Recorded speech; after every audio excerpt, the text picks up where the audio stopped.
జగిత్యాల వేదికగా మంత్రి అడ్లూరి లక్ష్మణ్ బీఆర్ఎస్ పార్టీపై ఎమ్మెల్సీ జీవన్ రెడ్డి వ్యాఖ్యలపై నిప్పులు చెరిగారు. బీఆర్ఎస్ సభలు ప్రజల కోసమా లేక కేవలం వలసల కోసమా అని ప్రశ్నించిన మంత్రి ప్రజలు మార్పు కోరుకునే రేవంత్ రెడ్డిని ముఖ్యమంత్రిని చేశారని గుర్తు చేశారు. రాష్ట్ర ఖజానాను ఖాళీ చేసి ఆర్థిక సంక్షోభానికి కారణమైన వారు ఇప్పుడు అబద్ధపు ప్రచారాలు చేస్తున్నారని మండిపడ్డారు. కొండగట్టు ప్రమాదంపై స్పందించని వారు ఇప్పుడు ప్రభుత్వంపై విమర్శలు చేయడం హాస్యాస్పందనమని వారు విలేకరుల సమావేశంలో హెచ్చరించారు. ప్రజలకు జవాబు చెప్పండి, సమాధానం చెప్పండి. రేపు ఇవాళ వస్తారు కదా, ఇలా వచ్చినప్పుడు చెప్పండి. మీరు ఎక్కడ పోయినా బీఆర్ఎస్ వాళ్ళతో మీటింగ్ పెట్టుకుంటున్నా, ఇవాళతో మీటింగ్ పెడతాను. మా నాయకుడు ముఖ్యమంత్రి రేవంత్ రెడ్డి గారు ఏం కోరుకుంటాడు తెలుసా? ప్రధాన ప్రతిపక్షం ఉండాలి, అధికార పార్టీ ఉండాలి, ప్రధాన ప్రతిపక్షం ప్రశ్నలు వేయాలి, మనం జవాబు చెప్పాలి. రేవంత్ రెడ్డి గారు లిమిటెడ్ కంపెనీ అని మాట్లాడుతున్నాం. ఇలా కాంగ్రెస్ పార్టీ కార్యకర్తలు, దళితులు, బీసీలు, బలహీన వర్గాలు, పేద వర్గాలను నిర్మూలన చేసాడు కాంగ్రెస్ పార్టీ. కాంగ్రెస్ పార్టీకి పిసిసి అధ్యక్షునిగా పనిచేసాడు.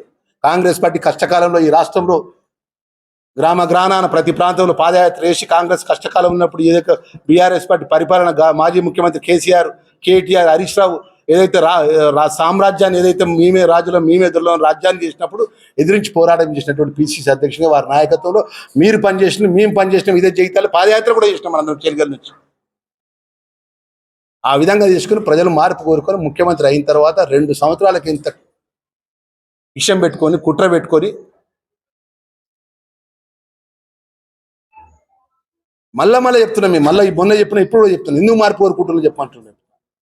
పేదవాళ్ళకి రేషన్ కార్డు ఇచ్చినందుకు మార్పు కోరుకుంటున్నా, పేదవాళ్ళకి సన్నబియ్యం ఇచ్చిన మార్పు కోరుకుంటున్నా, 200 యూనిట్ కరెంట్ ఇచ్చినది మార్పు కోరుకుంటున్నా, ఇందిరామ్మ ఇండ్లు ఇచ్చినది మార్పు కోరుకుంటున్నా, నిరుద్యోగ యువకులకు ఉద్యోగాలు ఇచ్చినది మార్పు కోరుకుంటున్నా, మా ఎస్సీ ఎస్టీ బీసీ వెల్ఫేర్ పిల్లలకు డైట్కి సంబంధించినటువంటి భోజనానికి సంబంధించినటువంటి ఏదైతే మెస్ ఛార్జీలు పెంచినందుకు మార్పు కోరుకుంటున్నా, ప్రతి నియోజకవర్గం ఇంటిగ్రేటెడ్ హాస్టల్ స్కూల్స్ కట్టినందుకు మార్పు కోరుకుంటున్నా. ఎందుకు మార్పు కోరుకుంటున్నా చెప్పమంటున్నా. నేను జిల్లా మంత్రిగా చెప్తున్నా. నేను ప్రతి గ్రామం తిరుగుతాం, ప్రతి మండలం తిరుగుతాం, ప్రజల దగ్గరికి పోతాం.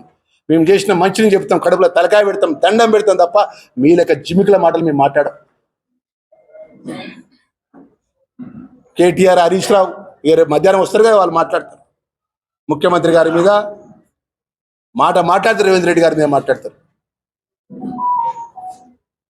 దయచేసి మా మీడియా మిత్రులు మనవి చేసిందంటే, జీవన్ రెడ్డి గారికి మాట్లాడితే ముఖ్యమంత్రి గారి మార్పనో, ముఖ్యమంత్రి గారి లిమిటెడ్ కంపెనీ అనో ఇట్లా ఏకవచనంతో మాట్లాడు తక్కువ చేయాలని చెప్పి ఈ సందర్భంగా వారికి మేము చెప్తున్నాం. ఎందుకంటే కార్యకర్తల కష్టంతో ప్రజలు మార్పు కోరిక ఇచ్చినటువంటి ప్రభుత్వం ఇది. రేపు ఎన్నికలు వచ్చినప్పుడు చూద్దాం ప్రజలు ఏ విధంగా ఎడిదిక్కున్నారు, ఎట్లా ఉన్నారు. రేపు మీరే సాక్ష్యం, ఈ మీడియా మిత్రులే సాక్ష్యం. కానీ కాంగ్రెస్ పార్టీ జీవన్ రెడ్డి చేరిక అంటే మేము ఒప్పుకోం. చెల్ల చూపెడతాడు అన్న, 60 మంది కొండగడ్డలు సరిపోతే ఎందుకు కేసీఆర్ రాలేదన్న అంటారు. అది ప్రజలు వాళ్ళు జవాబు చెప్పాలి.